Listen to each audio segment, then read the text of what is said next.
आप लेखन कला में प्रवीण हो गए तो उसका लाभ हमको ही मिलने वाला है, क्योंकि उतनी परिणामकारकता से आप भाव पहुंचा सकोगे।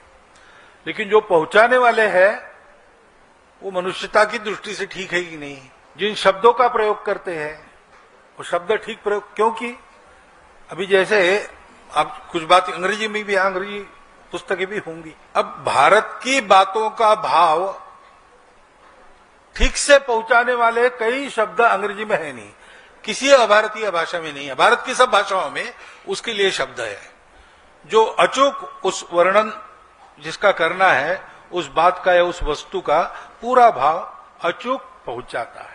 लेकिन अंग्रेजी में या अन्य किसी भाषा में उसके शब्द नहीं है।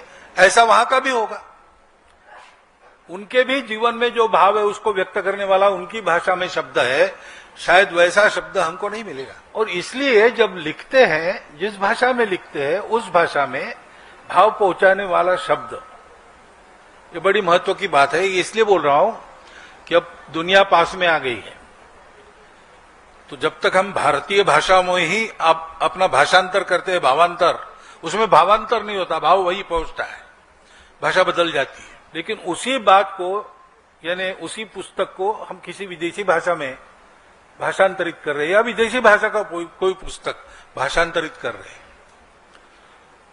तो हमको ये देखना पड़ता है कि भाव कौन सा व्यक्त होता है। जैसे अब मैं समाज में काम करता हूं और हमको लोग कहते हैं कि ये राष्ट्रवादी है,